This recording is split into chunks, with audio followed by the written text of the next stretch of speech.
Cricket only நேயர்களுக்கு வணக்கம். ICC champions ட்ராஃபியோட semi-final 2 complete ஆயிருக்கு. அதுலேருந்து ஒரு டீம் வந்து ஃபைனலில் கால் எடுத்து வச்சிருக்காங்க. South Africa versus New Zealand semi-final 2 எப்படி இருந்தது அப்படிங்கிறத பற்றி டீட்டெயிலாக நம்ம கிட்ட பேசுறதுக்காக இன்னைக்கு நம்ம கூட கிரிக்கெட் அனலிஸ்ட் பட்டாபிராமன் சார் இருக்காரு. அவர்கிட்ட பேசுகிறோம். சார் வணக்கம் சார். வணக்கம் ஈஸ்வர். நேற்றுக்கு மேட்ச்சு டாஸ் வின் பண்ணி நியூசிலாந்து வந்து பேட்டிங் சூஸ் பண்ணாங்க. அதில் சக்சீடும் பண்ணிட்டாங்க. குரூப் ஏ குரூப் பி நம்ம நிறையா பேசியிருக்கோம். அதில் ரொம்ப ஸ்ட்ராங்கஸ்ட் டீமாக இருந்தது சவுத் ஆஃப்ரிக்கா. நீங்களுமே சொல்லியிருக்கீங்க.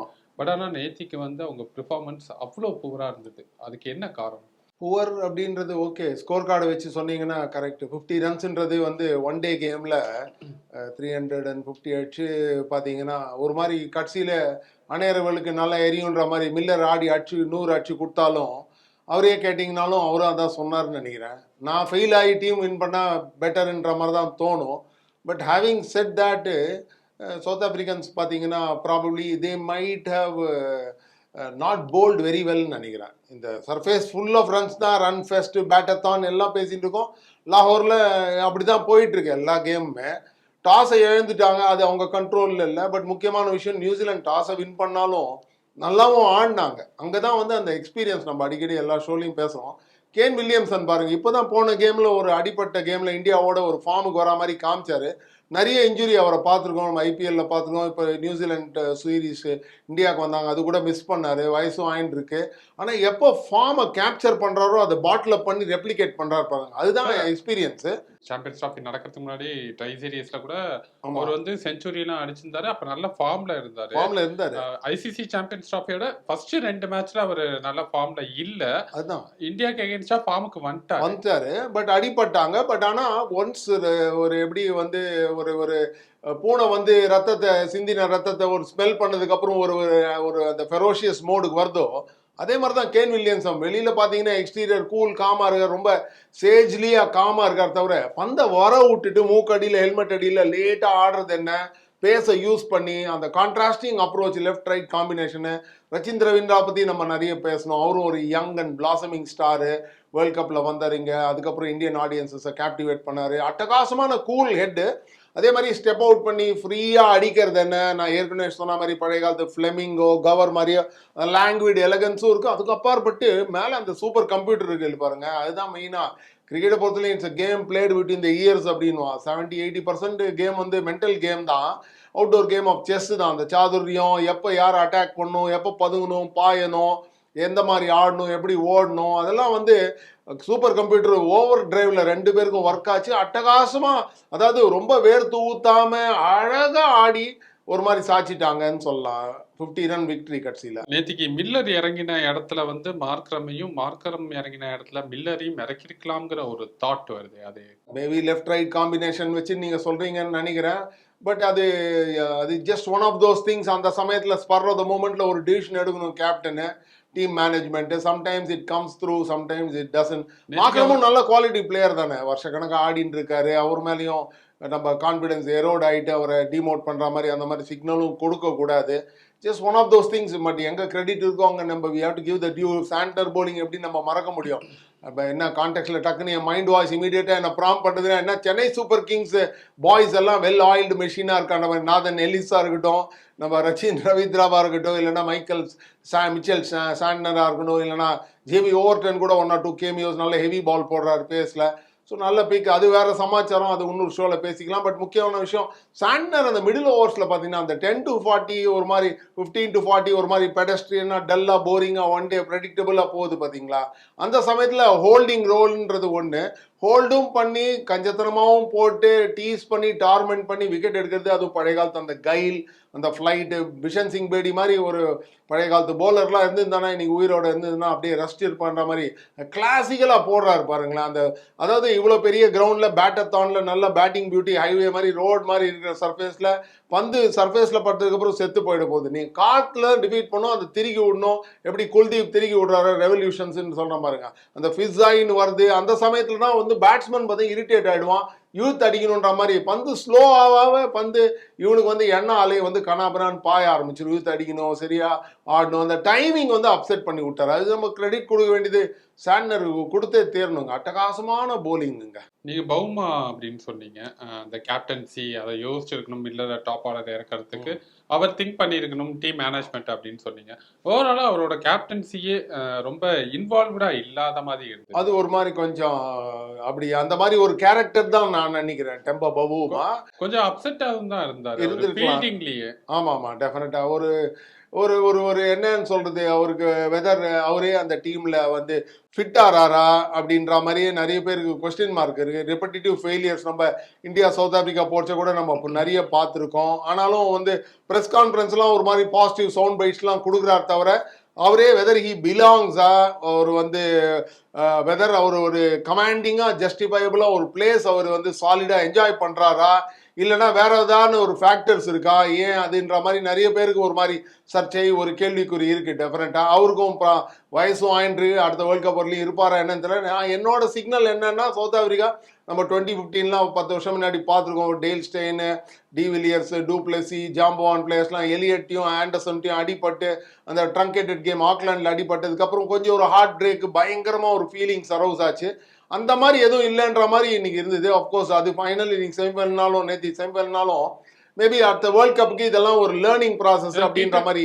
T20 வேர்ல்ட் கப்ல ஃபைனல்ல அவங்க அடி வாங்கினது போது அதை ஃபீல் பண்ணதெல்லாம் நம்மளால பார்க்க அது பயங்கரமான அடிங்க. அது வந்து அவங்களே கொளுத்தின்ட்டாங்கன்னு சொல்லலாம். அதை 15-16 ஓவர்ல கிளாசன் அவுட் ஆனது, அதுக்கப்புறம் நம்ம பும்ரா அட்டகாசமான போலிங், ஹர்ஷ்தீப் அட்டகாசமா ஃபாலோ பண்ண போலிங், ஹர்திக் பாண்டியா எப்படி மறக்க முடியும், கரெக்டாக சொன்னீங்க. அதுக்கப்புறப்பட்டு ஸ்கையோட கேட்ச், அதெல்லாம் வந்து பார்த்தீங்கன்னா அந்த கேம் நான் பேசுகிற இந்த 3 கேமில் 15 ஆக்லாண்டாக இருக்கட்டும், நீங்கள் சொன்ன வேர்ல்ட் கப்பாக இருக்கட்டும், ஃபைனலாக இருக்கட்டும், நேற்று இது கேமாக இருக்கட்டும், அமங்ஸ் லாட் அந்த நீங்கள் சொன்ன அந்த வேர்ல்ட் கப் T20 ஜூனில் நடந்த அந்த T20 அது வெஸ்ட் இண்டீஸில் அது வின் பண்ணியே தெரியும். அது வந்து ஒரு எக்ஸ்கியூஸே கிடையாது. அது மாதிரி ஒரு கலாமிட்டஸ் மெல்டவுன், அது கலெக்டிவ் மெல்டவுன், அப்படியே ஃப்ரீசிங் வித் ஃபியர்ன்ற மாதிரி அது வந்து ஒரு மாதிரி ரொம்ப சுமாராக ஆடிட்டாங்க. நேற்று கேம் வந்து அவ்வளோ பேட் டிஃபீட்னு சொல்ல முடியாது. ஓகே, கடைசியில் கொஞ்சம் சால்வேஜ் பண்ணி ஃபைட் பண்ணாங்க தவிர கேம்ல இருந்த மாதிரியே தெரியல. என்னன்னா எங்க சார் ஃபைட் பண்ணாங்க கடைசியில் ஏதோ அஃப்கோர்ஸ் ஒரு மாதிரி தேத்தினாங்கன்னு சொல்லலாம். அதான் நான் சொல்றேன், அடிதான் இது, சரியான அடிதான். நான் என்ன கான்டெக்ட்ல பிகர் பிக்சர்ல சொல்றேன்னா, ஈஸ்வர் அடுத்த வேர்ல்ட் கப் இருக்குது, உங்களுக்கு 2 வருஷம் இருக்குது, பாய்ஸ்லாம் எங்கா இருக்காங்கன்ற மாதிரி அவங்களுக்கு ஒரு ஃபீலிங், நல்ல ஃபீலிங் இருக்கும். ஓகே, ஒர்க் இன் ரிக்கில்டன் அவர் இவர் எல்லாம் வந்திருக்காங்க. 1-2 தலை உருண்டா கூட still they got the nucleus of a side to ப்ரிப்பேர்ன்ற மாதிரி அந்த கான்டெக்ட்ல சொல்லுவாங்க. அடிதான், சரியான அடி. 50 ரன்றது ஒரு ஒன் டே கேம்ல அடி தானே, அது சந்தேகமே இல்லை. லாஸ்ட் விக்கெட்டை வச்சுட்டு நிகடியை வச்சுக்கிட்டு மில்லர் விளையாடுறாரு. அந்த ஸ்டேஜ்ல அவர் வந்து பெரிய நாக்ஸ் விளையாடினாரு, அதெல்லாம் எல்லாராலையும் பார்க்க முடிஞ்சது. உடனே அதை கொஞ்சம் முன்னாடியே பண்ணியிருந்தாருன்னா ஒருவேளை சேஸ் பண்றதுக்கு ட்ரை பண்ணிருக்கலாம். அது just one of those things. நமக்கு தெரியல what entered his mind. Maybe அவரு கொஞ்சம் ஹி டுக் ஹிஸ் டைம். கடைசியில் அடிச்சு கிழிகிற கீழே பார்த்தீங்கன்னா 60, 65, 70 பால்லேயே கூட 100 ரன் அடிச்சிட்டாருன்ற மாதிரி இருந்தது.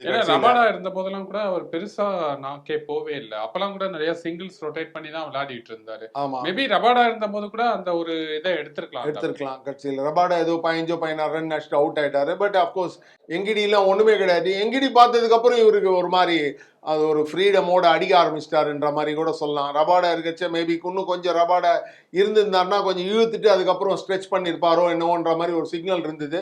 எங்கிடிலாம் அஃப்கோர்ஸ் அவர்கிட்ட ரன்ஸ் எதிர்பார்க்கறதுன்றது வந்து அஃப்கோர்ஸ் சவுத் ஆப்பிரிக்கா ரொம்ப பிட்டியபிள் பொசிஷன் தான். எங்கிடிட்டேருந்து ரன் எதிர்பார்த்து அந்த மாதிரி ஒரு மிராக்குலஸ் வின்லாம் எதிர்பார்க்க நடக்க போகிறது. அதுவும் பர்டிகுலர்லி இந்த மாதிரி ஒரு நல்ல பாயண்ட் நியூசிலாந்து அட்டாக்கோட நடக்காது. டெஃபினட்டா ஏன்னா ரபாடாலாம் பார்த்தீங்கன்னா அந்த WTC ஃபைனல்ஸ் குவாலிஃபை ஆகிறதுக்கான ஒரு குரூஷியல் மேட்சை வந்து ரபாடா வந்து முடிச்சு கொடுத்தாரு. அதெல்லாம் நம்மளால பார்க்க முடியும். Correct, you're right. டெல்லி ஆடியன்ஸஸும் நிறைய பார்த்துருக்கோம், IPL பார்த்துருக்கோம். You can use the long handle, ரொம்ப ஃப்ரீ ஃப்ளோயிங்காக அடிக்கிற பிளேயர் தான் டெஃபினட்டாக. பட் என்ன ரபாடாலாம் 10-11 பிளேயர்ஸ்லாம் வந்து நீங்கள் வந்து ரன்ஸ், அதுவும் இவ்வளோ ரன்ஸ் கேமியோ ஒரு பிளைண்டிங்காக ஆடலாம் தவிர ஒரு ஹாஃப் செஞ்சுரியோ அந்த நம்பரில் வந்து ஆடி பண்ணுறதுன்றது, அதுவும் பர்டிகுலர்லி பிகர் பிக்சரில் ஒரு ஹியூஜ் கேமில் அதெல்லாம் ரொம்ப ரொம்ப கஷ்டம். Particularly Eden enjoy good day with ball also. Rabada I think 65-70 runs ஏதோ போயிட்டாருன்னு நினைக்கிறேன். போலிங்லேயும் அந்த அளவுக்கு குதூகலம் இல்லை. அஃப்கோர்ஸ் நேற்று பிச்சும் சர்ஃபேஸும் டாஸ் கிரிட்டிக்கல், திருப்பி சொல்கிறோம், பேட்டத்தான் தான் அது லாகூரில். பட் டாஸை வின் பண்ணுறது ஒன்று, என்ன ஸ்கில் செட்ஸை முதல்ல நீங்கள் எக்ஸிபிட் பண்ணுறீங்களோ அது நல்லா அட்டகாசமாக பண்ணிட்டாங்க. அதை நம்ம ரெட்டில் அண்டர்லைன் பண்ணணும். நியூசிலாண்டுக்கு தான் டெஃபினட்டாக பாராட்டு தெரிவிச்சே தீரணும். என்ன அட்டகாசமான செஞ்சுரிஸ். இதுதான் வந்து நம்ம அந்த கேரி அந்த இந்த ஸ்டாண்டில் பார்த்தோம், ஆஸ்திரேலியன் மேட்ச் அந்த இவர் ஸ்டாண்டில் பார்த்தோம். அதே மாதிரி விராட் கோலியோட 100 என்ன, யார் யார் 100 அடிக்கிறாங்களோ அஃப்கோர்ஸ் இன்னொரு ஒரு பார்ட்னர்ஷிப் இருக்குது, ஸ்டிச் பண்ணுறாங்க, ஆப்பனண்ட்டை சிங்க் பண்ணுறதுக்கு ஒரு வாய்ப்பு இருக்குது. மற்ற சவுத் ஆப்பிரிக்கன்ஸ் பவுமா வாண்டர்ஸ்லாம் 50-60 ரன் அடிக்கிறாங்க, தவிர திடீர்னு அந்த ஷிஃப்ட் பண்ணி கியரை ஷிஃப்ட் பண்ணி ஒரு தாகமோ ஒரு 140 130 அந்த மாதிரி அடிக்கணுங்க. டெஃபினட் யாரோ ஒருத்தரன்னு அடிச்சிருக்கணும். அந்த சமயத்தில் ஒரு மாதிரி பேக் டு பேக் விக்கெட்ஸை விட்டுட்டு கடைசியில் வந்து எப்படி எதுவும் சொல்லுவாங்க, தும்ப விட்டு வாழை பிடிக்கிறான்ற மாதிரி, அதெல்லாம் வந்து 350 சேஸ் பண்ணுறச்செல்லாம் அதெல்லாம் வேலைக்கு ஆகாதுன்னு நினைக்கிறேன். ஐசிசி டோர்னமெண்ட்டோட கப்பை சவுத் ஆப்பிரிக்கா அடிக்கிறது அப்படிங்கிறது கனவாக தான் இருக்குமா? அப்படிதான் இருக்கு, இப்போ சத்திக்கு அப்படிதான் இருக்கு. பட் அவங்கள பொறுத்தவரைக்கும் ப்ரொஃபஷனல் பிளேயர்ஸ் யாரை கேளுங்க, ஹெட் அப் சின்னப்புன்னு தான் சொல்லுவான், மீசல மண்ணோட்டில்ன்னு தான் சொல்லுவான், இட்ஸ் ஒர்க் இன் ப்ராக்ரஸ் அப்படின்னு தான் சொல்லுவான். என்னமோ ஒரு குறையோ தாக்கமோ இருக்குது அவங்களுக்கு. ஒன்றும் ஒரு பிளேயர்ஸ் பர்சனல் பார்த்தீங்கன்னா பேப்பர் டீம் ஷீட்டில் எழுதினீங்கன்னா எவ்வளோ ஃப்ரான்ச்சைசி ஐபிஎல்லே நம்ம பார்க்குறோமே 10-18 வருஷமா எவ்வளோ சவுத் ஆப்பிரிக்கன் பிளேயர்ஸ் வராங்க, சைன் பண்ணுறாங்க. நல்ல சைனிங்காக தானே இருக்குது, நல்லா தான் எக்ஸல் பண்ணுறான், எல்லாம் ஆடின்னு தான் இருக்கான். அஃப்கோர்ஸ் T20 50 ஹவர்ஸ்லேயும் ஒன்றும் மேபி ஒன்றும் பெருசாக வந்து பர்சனல் ஒன்றும் குவாலிட்டி ஒன்றும் குறைச்சல் கிடையாது. என்னன்னு தெரியல, ஒரு ஒரு ஒரு ஒரு ஒரு ஜெல்லாலியா ஒரு வைட்டல் ஸ்டேஜில் என்னமோ சக்கம் ஆயிடுறாங்க. அது அன்எக்ஸ்பிளைனபிள். அது இந்த 360 ரன்ஸை பேட்ஸ்மேன் அடிக்கலைங்கிறது ஒரு பக்கம் இருந்தாலும் 360 ரன்ஸ் கொடுத்த பவுலர்ஸை பற்றி தான் நம்ம கண்டிப்பாக பேசியே ஆகணும். ரபாடா இருக்காரு, இங்கிடி இருக்காரு, மார்க்கோ யான்சன் இருக்காரு, மல்டர் இருக்காரு, கேஷவ் மகாராஜ் இருக்காரு, மார்க்ரம் போட்டிருக்காரு. அட்டகாசமான வெரைட்டி. நீங்க சொல்ற நேம் எல்லா பேசஸும் கவர்டு. லெஃப்ட் ஆர்ம் சீமர் என்ன, பேஸ் போலர் என்ன, ஆஃப் ஸ்பின்னர் என்ன, லெஃப்ட் ஆர்மர் என்ன அட்டகாசமா. ஷம்சி தான் இல்லை, ஓகே, நீ எல்லாரையும் ஆட முடியாது, அதுக்கு நீ எல்லா டீம் ஃபுல்லும் போலர்ஸ் வச்சு ஆட முடியாது. ஓகே, நீங்க சொல்ற பேர்கள்ல இருந்த அந்த ஒரு பிரமிப்பு கிரவுண்ட்ல இல்லையே சார். அதான் ஜஸ்ட் அதான் திருப்பி பார்த்தீங்கன்னா நம்ம கிரிக்கெட் பேசினா எக்ஸிகியூஷன் ரொம்ப இம்பார்ட்டன்ட். பிளானிங் பண்ணலாம், இவனுக்கு இப்படி போடணும், அவனுக்கு பவுன்சர் போடணும், இவனுக்கு யார்கர் போடணும், அவன் வீக்னஸ் எக்ஸ்ப்ளாய்ட் பண்ணணும், அவன் கவர் டிரைவ்ல வீக், அவன் சீக்கிரம் ஆடுறான், அவன் லேட் ஆடுறான், என்னென்னமோ நீங்க அனலைஸ் பண்ணி டெக்னிக்கலா டைசெக்ட் பண்ணலாம். பட் உள்ள போய் எக்ஸிக்யூட் பண்ணிட்டுன்றது அது வேற. அந்த எக்ஸிகியூஷனை நியூசிலாந்து பண்ணாங்கல்ல. ஆமா, அட்டகாசமா பண்ணா. அதான் நம்ம ஏற்கனவே சொல்லிட்டேனே. அதான் வந்து வில்லியம்சன் பாருங்க, ஒரு 80 ரன் அடிச்சார் இந்தியாவோட, ஒரு 2 ஃபெயிலியருக்கு அப்புறம் அடிக்கிறாரு. கம்பேர் டு டெஃபினட்டா அதனால தான் அது ஆட் அண்ட் ஆன்சர்ல. நீங்க எப்பேற்பட்ட போலரா இருக்கலாம் ஈஸ்வர், ஆனா கிரிக்கெட்டை பொறுத்தவரை நீங்க எப்பேற்பட்ட போலர், தாம்சன், லில்லி, பாஸ்கோ எவனா இருங்க, நம்ம இன்னித்து பும்ராவா இருங்க, ரபாடாவா இருங்க, அனில் கும்ப்ளேவா இருங்க, பந்து போட்டதுக்கு அப்புறம் அந்த பந்தோட விதி தலையெழுத்தை திருப்பறது யாரு, கடைசி லாஸ்ட் சே யாரு, பேட்ஸ்மேனுக்கு. பேட்ஸ்மேன் இப்போ பிராட்மேன் கேளுங்க, 99.94 average. he had an answer to every ball bowled him 52 test மேட்ச்ல. ஸோ என்ன கடைசியில் என்ன சொல்றதுன்னா, பேட்ஸ்மேனோட ஸ்கில் தான் அந்த பந்து யார்கரா, டெவிலிஷ் யார்கரா, இல்லை அது ஃபுல் டாஸா எடுத்து பால் கறக்கிற மாதிரி 4 அடிக்கிறாங்களேன்னு பேட்ஸ்மேன் தானே at the end of the day decide பண்றாரு. ஸோ நியூசிலாந்து நம்ம திருப்பி சொல்ல மாதிரி ஓவர் ஸ்டேட் பண்ற மாதிரி அட்டகாசமான ஸ்டாண்டுங்க. அதுவும் பர்டிகுலர் ரைட்டு லெஃப்ட்டு, ஒருத்தர் பயங்கர எக்ஸ்பீரியன்ஸு, இன்னொருத்தரும் ஃபார்மு, 2 பேருமே ஃபார்மு. ரவீந்திரா ஐ திங்க் என்ன 400-500 வச்சிருக்காரா ஐசிசி மாதிரி கேம்ஸ்ல. யங் எமர்ஜிங், நாளைக்கு ஃபியூச்சர் நியூசிலாந்து கேப்டனு. Kane Williamson been there done that எல்லாமே விராட் கோலி மாதிரி அச்சீவ் பண்ணிட்டு பேக் ட்ராப்ல இருந்துக்கின்னு சும்மா அட்வைஸ் கொடுத்துன்னு ஜாலியாக என்ஜாய் பண்ணின்னு அதே எக்ஸ்பீரியன்ஸை வே இன் பண்ணிக்கின்னு வைட்டல் ஸ்டேஜில் பாருங்கள். ஃபர்ஸ்ட் 2 கேம் ஃபெயிலியர் நீங்கள் சொன்னாங்க, அப்புறம் 80, இப்போ 100 பாருங்கள். அட்டகாசமாக ஆடிட்டுங்க. வேட் டு கிவ் கிரெடிட்டுங்க. அது மாதிரி ஒரு தாகம், அந்த மாதிரி ஒரு ஹியூஜ் ஸ்டாண்டு அப்படியே சிங்க் பண்ணிட்டு, யார் சவுத் ஆப்பிரிக்கன் ஷிப்பை அப்படியே சிங்க் பண்ணிட்டுன்னு சொல்லலாம் அந்த ஸ்டாண்டு. ஓகே சார், பார்க்கலாம். யாருமே எதிர்பார்க்கல சவுத் ஆப்பிரிக்கா தான் வருவாங்கன்னு எல்லாருமே. அந்த வெரைட்டி போலிங் அட்டாக் வெரைட்டி. ஏன்னா நீங்கள் வந்து ஜென்ரலாக பார்த்தீங்கன்னா போலர்ஸ் தான் ஒரு டோர்னமெண்ட்டை வின் பண்ணுவாங்க அப்படி இப்படின்னு எல்லாம் ஜென்ரலாக சொல்லுவாங்க. அதுக்கும் அப்பாற்பட்டு சொல்கிறது கிளீஷேல பேசுறது ஒன்று, உண்மையாகவும் எல்லா போலர்ஸும் நல்லாவும் போலிங்கும் போட்டிருக்காங்க. வைட்டல் ஸ்டேஜில் ஓகே, டாஸை கூட ப்ளேம் பண்ண முடியாது. நீங்கள் சொன்ன மாதிரி எக்ஸிக்யூஷன் போலிங் இன்னும் கொஞ்சம் டிசிப்ளின்டாக போட்டிருக்கலாம், கஞ்சத்தனமாக போட்டிருக்கலாம். இன்னும் 50 ரன் குறைச்சிருந்தா தலையெழுத்த மாறி இருக்கலாம், யாருக்கு தெரியும். அதான் சார், நடக்காம போச்சு. அந்த எதிர்பார்ப்பு தான் எல்லாருக்குமே இருந்தது. ஏன்னா நிறைய பேர் ப்ரெடிக்ட் பண்ணது என்னன்னா ஃபைனல்ஸ்க்கு சவுத் ஆப்பிரிக்கா வருவாங்க அப்படின்னு எதிர்பார்த்தது. பட் இப்போ குரூப் ஏலேருந்தே 2 டீம் ஃபைனல்ஸ்க்கு வந்திருக்காங்க. அந்த டீம் காம்பினேஷன்லாம் எப்படி இருக்க போகுது அப்படிங்கிறத பற்றியும் நம்ம அடுத்தடுத்த இன்டர்வியூவில் பேசலாம் சார். இவ்வளோ நேரம் உங்கள் கருத்துக்களை பகிர்ந்துக்கிட்டதுக்கு ரொம்ப நன்றி. வணக்கம்.